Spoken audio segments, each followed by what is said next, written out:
चलिए बच्चों, आप सभी का बहुत बहुत स्वागत अभिनंदन है आज की इस लाभ हानि वाला ऑनलाइन क्लास में। आज वीडियो भाग 7 यानी कि लाभ हानि टॉपिक का 7वां दिन है और आज हम लोग फिर से पढ़ेंगे लाभ हानि के कुछ प्रश्नों को हल करना सीखेंगे। चलिए बच्चों, तो पहला प्रश्न आ गया आप लोग सामने। प्रश्न पढ़ रहा हूँ, ध्यान से देखो। राम एक कार 80,000 रुपये में खरीदता है। वह इसे कपिल को 8,000 रुपये हानि के साथ बेच देता है। कपिल इसे 16,000 रुपये लाभ के साथ मोहन को बेच देता है। तो बताइए मोहन ने कार को कितने में खरीदा। चलो अब ध्यान से देखो। राम ने 80,000 रुपये में खरीदा, 80,000 लिख दिए, और कपिल को 8,000 हानि के साथ बेच दिया। तो 8,000 तो घटेगा ना तो भाई, हानि में बेच रहा है तो कम में बेचा उसने, यानी उसने 72,000 में बेचा। अब कपिल ने इसको 72,000 में वास्तव में खरीदा, क्योंकि राम तो बेच रहा है 72,000 में, कपिल खरीद रहा है। फिर 16,000 लाभ के साथ मोहन को बेचा, तो लाभ हमेशा जुड़ता है, लाभ हमेशा जुड़ता है। अब कपिल बेच रहा है, कपिल के लिए लाभ है 16,000। तो इस तरह देखें तो कितना हो गया, 8,800, सॉरी 88,000। अब 8,000 सॉरी 88,000 में कपिल ने बेचा, अब मोहन ने खरीदा। तो मोहन ने कार को कितने में खरीदा लिखा है तो 88,000 तो आएगा। ऑप्शन सी तो है। कैसे कोई बिना कॉपी यूज किए किए हो, कॉपी यूज करते तो ऐसा होता ही नहीं। दूसरा सबसे बड़ी बात, जब भी तो विक्रय मूल्य है, यहाँ भाई एक तो 80,000 में विक्रय मूल्य आया, अब ये हानि की स्थिति में था, और दूसरा विक्रय मूल्य आया, मैंने जानना है दूसरा विक्रय मूल्य हमको जानना था कपिल वाला, तो वहां पर 8,000 रुपया लाभ, 16,000 16,000 16,000 लाभ लेना है। तो भाई ये 8,000 हानि में है, ये 16,000 तो प्लस है, लाभ तो प्लस में रहता है। तो इसको घटाओगे 8,000 वो 16,000 में से, तो 8,000 तो आएगा ना, तो 8,000 ही जुड़ेगा ये 80,000 में, इसमें वो 88,000 तो होगा। हम लोग कैसे बिना मन में ही करके बोले थे, मतलब कमेंट किए थे, इसीलिए गलत हुआ है। 80,000 में राम ने खरीदा, 8,000 हानि में बेचा, 72,000 में बेचेगा वो कपिल, 72,000 में खरीदा। अब कपिल 16,000 की लाभ में बेचेगा, तो 88,000 तो हो रहा है ना। अब कपिल के लिए ये विक्रय मूल्य है, लेकिन मोहन के लिए क्रय मूल्य है, कितने में खरीदा वो, यही आंसर। अगला प्रश्न देखते हैं। यदि एक बैग को 180 रुपया हानि में बेचने पर लिखा है ना, हानि पर बेचता है तो 720 रुपया होता है विक्रय मूल्य, और 90 रुपये लाभ के साथ बेचने पर इसका विक्रय मूल्य क्या होगा बताओ। क्रय मूल्य में क्रय मूल्य में लाभ को जोड़ना पड़ता है, ये है लाभ वाला विक्रय मूल्य, सिंपल सा है। को पता है 90 रुपया, लेकिन क्रय मूल्य नहीं पता, तो क्रय मूल्य ऊपर से निकालना है।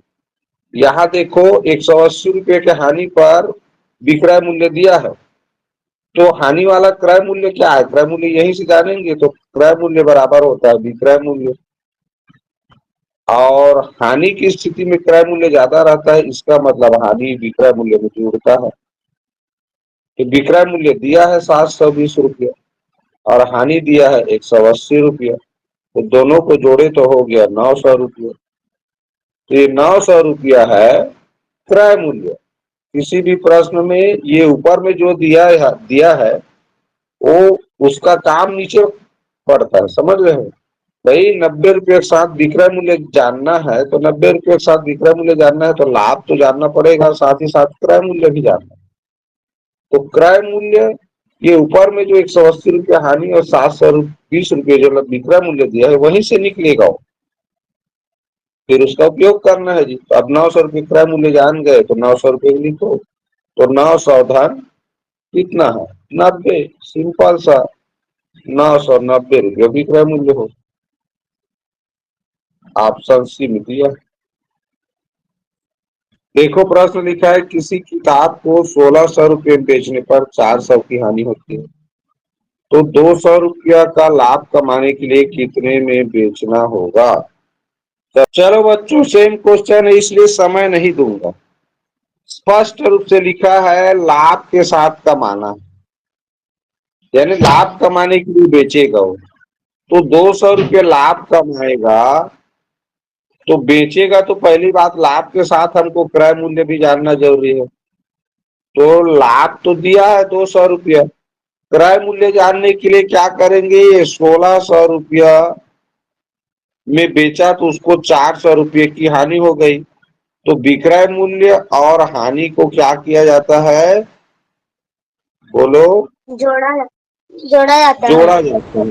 तो इस तरह मिल गया हमको 2000 रुपया क्रय मूल्य को जान गए तो लाभ में क्रय मूल्य को जोड़ दो भाई। तो 2000 और 200 को जोड़े तो आ गया हमारा 2200 रुपये।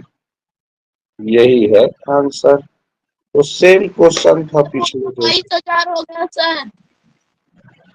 सर। आप क्या बोल रहे हैं 22,000 हो गया वो उसमें 2,200 है। ठीक ठीक ठीक चलो ठीक।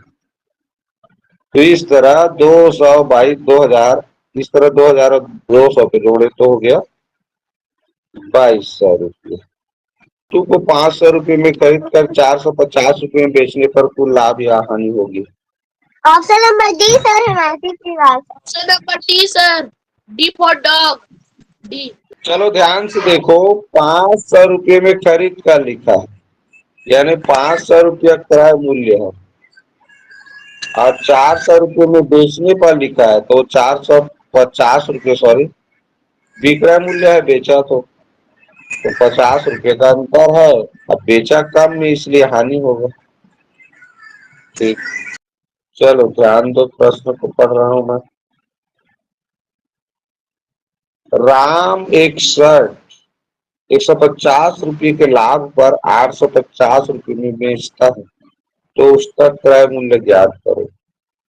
क्रय मूल्य बराबर क्या होगा लाभ हुआ है तो लाभ की स्थिति में सी बोले जो लोग बोले वो लोग बताओ ना भाई जान रहे हो तभी तो बोले विक्रय मूल्य विक्रय मूल्य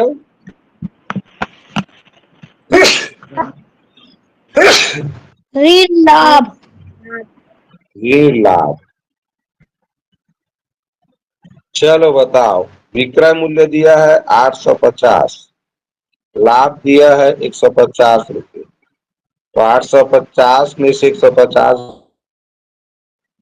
700 रुपये। यही आंसर है ऑप्शन सी में दिया बिल्कुल सही जवाब है। चलो बच्चों मोहन ने एक मोटरसाइकिल 60,000 रुपये में खरीदी तथा 1,000 रुपये की हानि के साथ राम को बेच दी। राम ने इसे 5,000 रुपये लाभ के साथ श्याम को बेच दी तो श्याम का क्रय मूल्य क्या। चलो ध्यान दो सभी बच्चे माइक बंद कर देना ठीक है। अब मोहन नाम का लड़का है। मोहन ने क्या किया 7,000 रुपये में एक मोटरसाइकिल खरीदी। फिर क्या किया 1,000 रुपये हानि के साथ बेचा। 1,000 रुपया हानि यानी 7,000 रुपये से कम में बेचा हो तो 6,000 रुपया में किसको बेच दिया रे भाई राम को। अब राम ने खरीदा 6,000 अब मोहन ने बेचा उसको 6,000। अब राम ने इसे 500 रुपये लाभ तो लाभ में बेचते हैं तो ज्यादा में बेचते हैं 6,000 में खरीदा था और 500 रुपये लाभ तो 6,500 में बेचेगा किसको बेचा श्याम। तो श्याम को बेचा, तो श्याम ने खरीदा जी। तो 6500 है। ऑप्शन बी बिल्कुल सही उत्तर। ठीक, इस तरह का क्वेश्चन बार बार आ रहा है, मतलब ऐसा क्वेश्चन इस साल जरूर आएगा। चलो देखो ध्यान से, एक फल विक्रेता केले 40 रुपए प्रति दर्जन अथवा एक केला 5 रुपए के भाव से बेचता है। 99 केले खरीदने पर क्या राशि देनी होगी? ये प्रश्न 2018 में आया था। तो चलो तो हल करके कमेंट कर। जब भी ऐसा प्रश्न आएगा, दर्जन का भाव दिया है और केला कितना खरीदना है, तो केला कितना खरीदना है उसको भाग करना रहता है ये दर्जन यानी 12 से। एक दर्जन में 12 होता है, तो हम बच्चों पहले दर्जन के हिसाब से खरीदेंगे। तो ये हो जाएगा 12 अट्ठे 96, यानी 96 दर्जन, सॉरी 96 केला हमने दर्जन के हिसाब से खरीदा, तो 8 दर्जन खरीदेंगे तो 96 केला आएगा। तो इस तरह बचेगा 3 केला। तो ये 3 केला को चिल्लर भाव से खरीदना है और एक केला का भाव कितना है? 5 रुपया। तो ये खरीदेंगे 5 या 15 रुपया में, 5 रुपया केला के हिसाब से। अब 8 दर्जन केला को हम लोग खरीदेंगे, ये 40 रुपया दर्जन लिखा है प्रति दर्जन, तो 8 चौक 32 यानी हो जाएगा 320 रुपये। तो लास्ट में हुआ 399 केला खरीदाएगा। और ये उत्तर है ऑप्शन ए में। भाई 99 केला खरीदना है तो पहले प्रति दर्जन के हिसाब से खरीदेंगे। तो प्रति दर्जन लिखा है, इसका मतलब 12 से भाग करेंगे तो वो दर्जन बनेगा। 99 में कितना दर्जन मिलेगा ये पता चलेगा। तो 99 को दर्जन बनाएंगे तो 8 दर्जन बचेगा और 3 केला बच गया। तो 8 दर्जन को दर्जन के भाव से लेंगे तो एक दर्जन का 40 रुपये लिखा है, प्रति दर्जन 40। तो 8 दर्जन का एक ही नियम से गुणा कर दीजिए, 8 तो 32 यानी 320 रुपये। अब बचा 3 केला को चिल्लर भाव दिया है 5 रुपया, उससे खरीदेंगे तो 15, तो 320 और 15 हो गया 335 रुपये। ये सही उत्तर। समझ में आया कि नहीं आया? आया। आ गया। ये प्रश्न पता है तुम लोगों को और बता चुका था, तुम लोगों को ऐसे प्रश्न और बताया था। चलो एक मैं ना उदाहरण दे रहा हूँ। कहा कि राम को 102 पेन खरीदना है।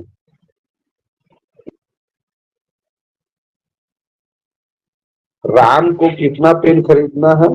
102 पेन। 10 पेन वाला पैकेट 100 रुपये में मिलता है। 100 रुपये में मिलता है, जबकि प्रति पेन 12 रुपये में मिलता है।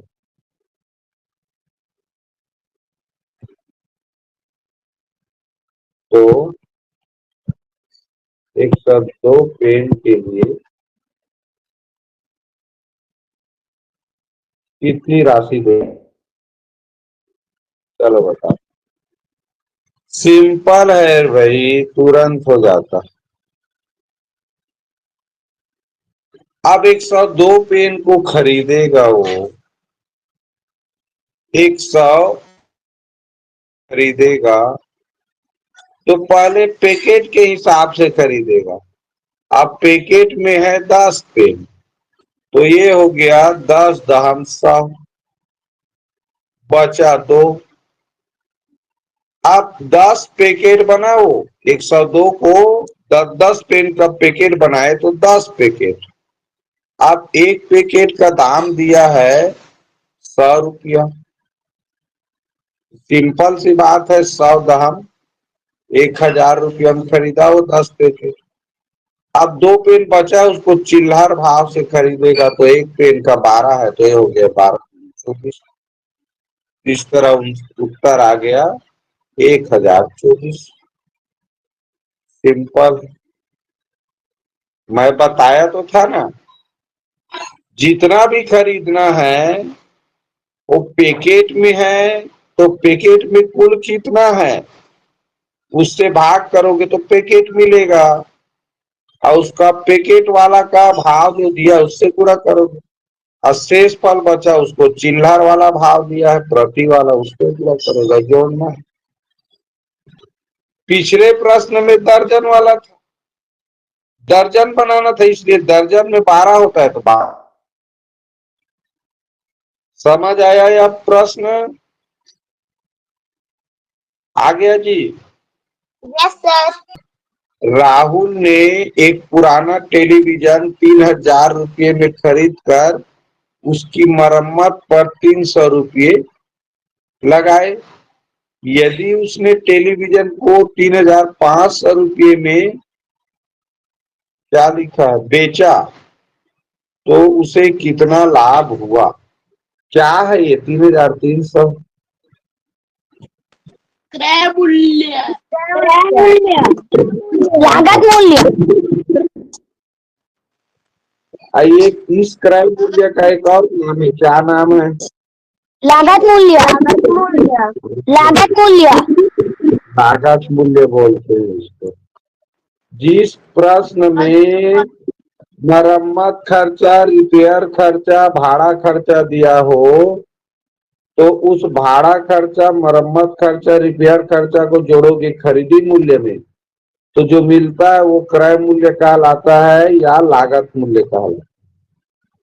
अब लागत मूल्य में को क्या करते हैं, कितना में बेचा हो, तो 3500 में बेचा, ठीक है, कितना में बेचा 3500, तो 3500 में से ये जो लागत मूल्य है उसको घटाते हैं जी, तो 3500 रुपया में से 3300 घटेगा तो 200 रुपया का उसको लाभ होगा।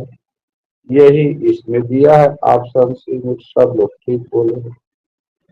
एक व्यक्ति ने एक टीवी 18,200 रुपये में खरीदा और मरम्मत पर खर्च किया उसको, वह इसको कितने 3000 रुपये का लाभ हो? 23,000 रुपये। 23,000 रुपये ऑप्शन नंबर। चलो ये बताओ, 18,200 और 1800 को क्या किया तुम लोगों ने? मरम्मत को और खरीदी मूल्य जोड़ा। जोड़ा।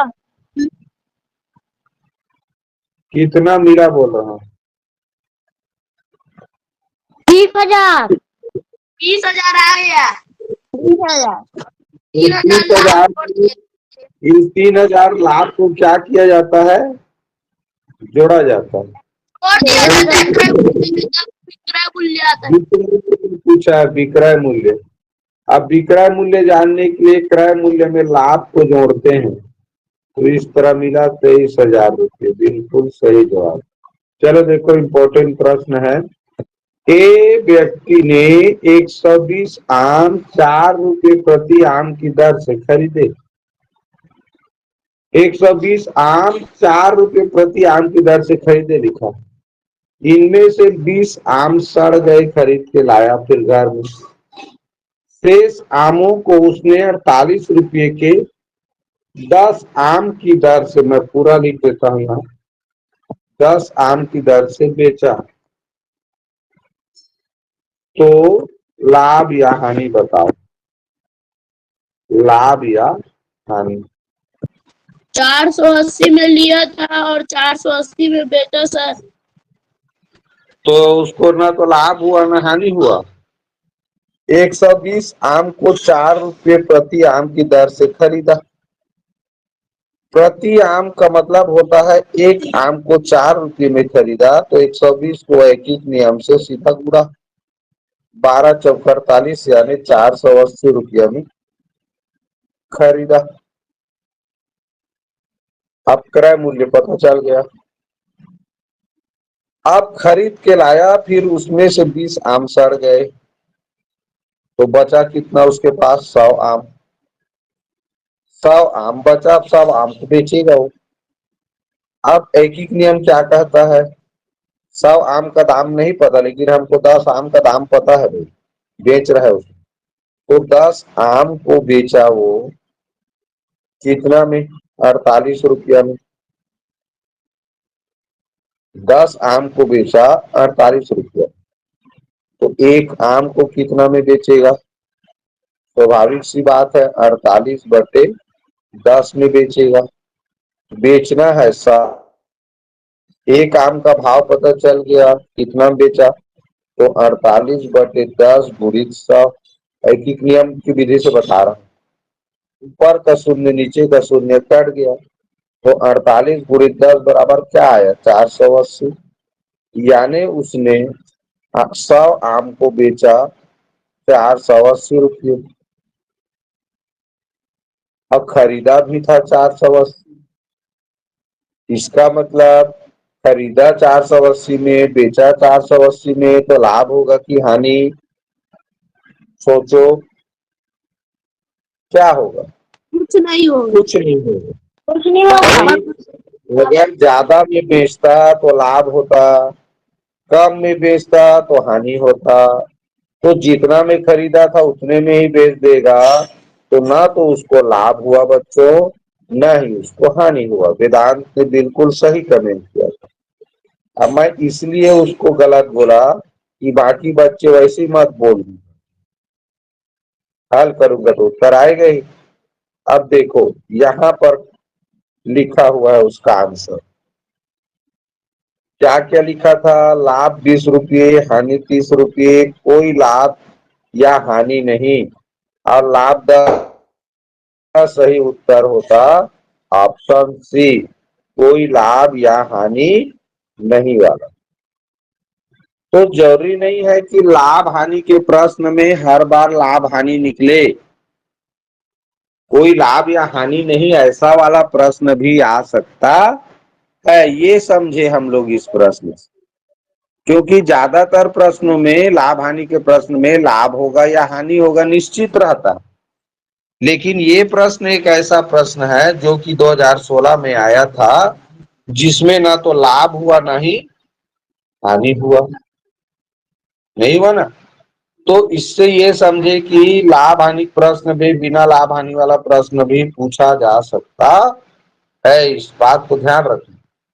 नैतिक एक वस्तु खरीदता है और उसे रवि को 1/10 लाभ पर बेचता है, तो रवि ने कितना मूल्य दिया? नैतिक ने 500 रुपये में खरीदा। अब उससे रवि को 1/10 लाभ पर, तो याद रखना बच्चों, ये 500 का ही 1/10 निकालना। अब 500 का माने गुणा और 1/10। 500 का 1/10 का मतलब है 500 को 10 से भाग कर दो, क्या आया? 50।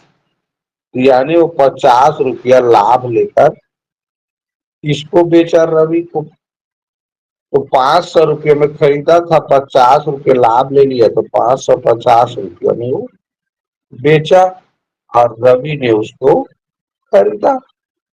भाई नैतिक 550 में बेच रहा है, तो रवि के लिए वो तो खरीदी मूल्य होगा रवि नैतिक से, तो ये होगा।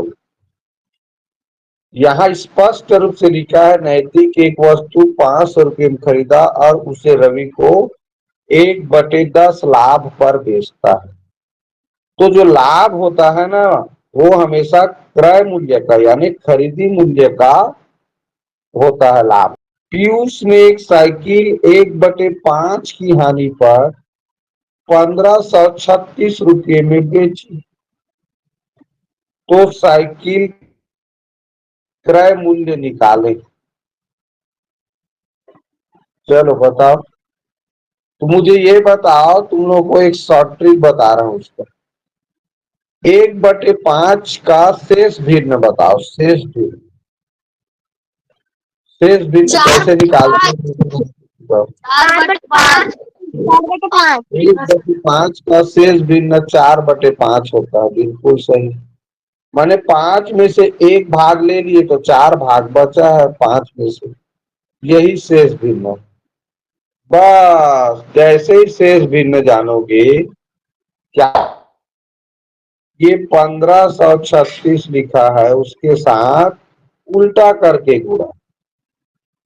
क्या करके? उल्टा।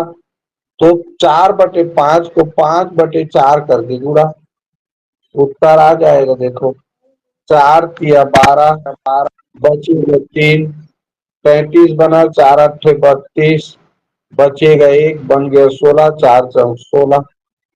क्या मिला? 384 गुणित 5। चलो करो कितना आता है। 5×4 = 20, हासिल 2, 5×8 = 40, 2 = 42, हासिल 4, 5 तिया 15, 4 × 19। इस तरह बन गया हमारा 1920 रुपये। यही है बच्चों इसका आंसर, ठीक, जो कि ऑप्शन नंबर डी में दिया है। अच्छे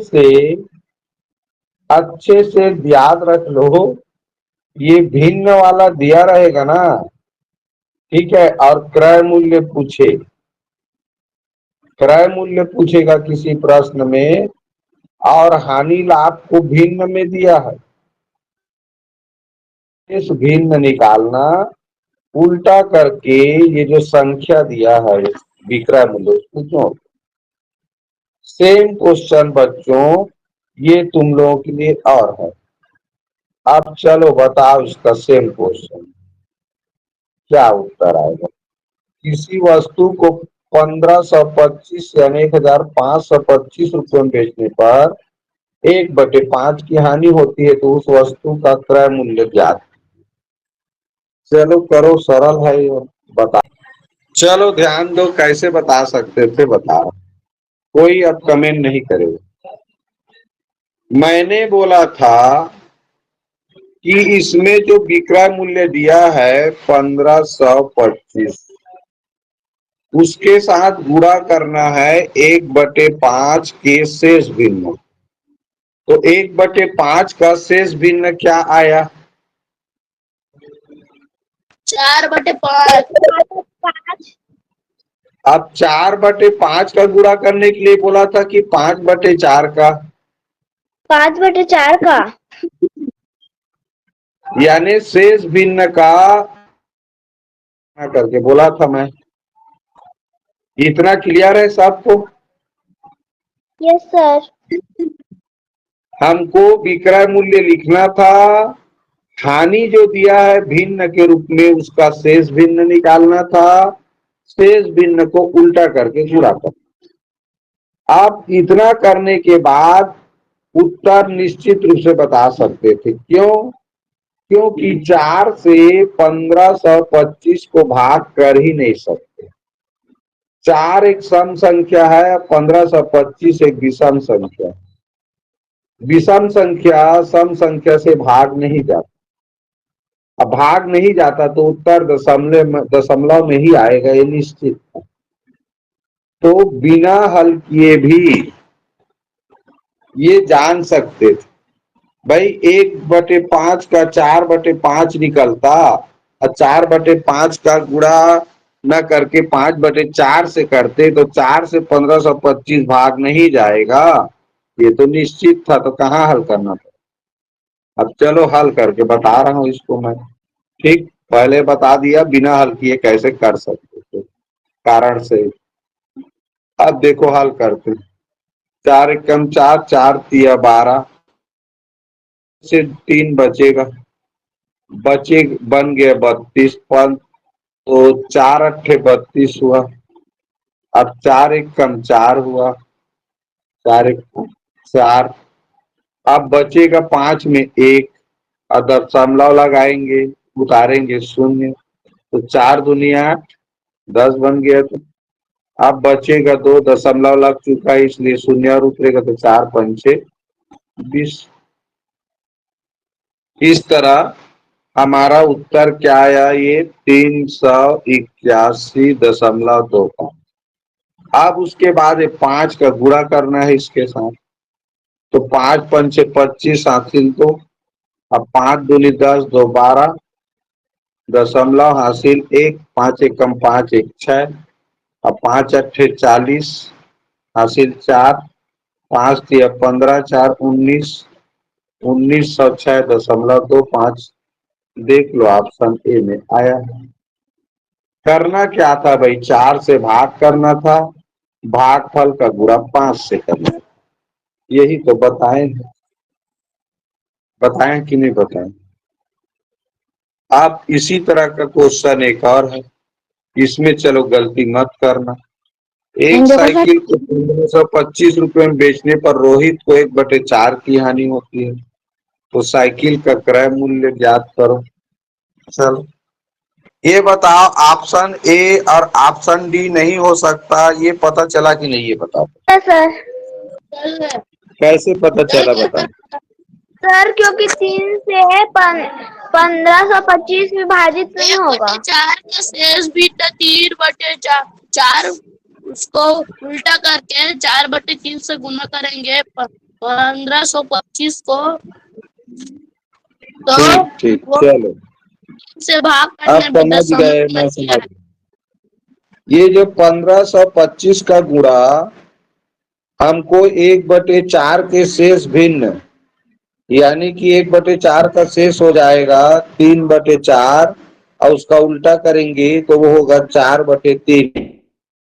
1525 भाग नहीं जाता, क्योंकि 1525 के अंकों का अगर योगफल करें तो ये होता है 13, और 13 3 से विभाजित नहीं होता, तो दशमलव में आएगा उत्तर, इतना कंफर्म था। अब जब दशमलव में आएगा तो ए और डी उत्तर हो ही नहीं सकता। अब इसको हल करें तो देखो, 13 3 से भाग करें, 3 पंचे 15, 3 शून्य शून्य, 3 अट्ठे 24। अब बचा 1 तो दशमलव लगाएंगे, अब उतारे शून्य तो 3 तिया 9, अब फिर बचा 1 तो फिर वही 3 तिया 9, तो कुल मिला के वो कटेगा ही नहीं, तो इतना ही आएगा। अब करके देख लेते हैं पूरा कितना आया है, 400,508.3। पूरा करना है 4 से। 4 तिया 12 हासिल 1, 4 तिया 12 1 13। अब ये हो गया हासिल 1, 4 अट्ठे 32 1 33, तो 0 है तो 3 ही आएगा, 5 चौक 20। कितना आया, यही उत्तर होगा जी। ऑप्शन सी तुम लोगों को सही है, लास्ट को बदला है, ठीक है, गुड आंसर।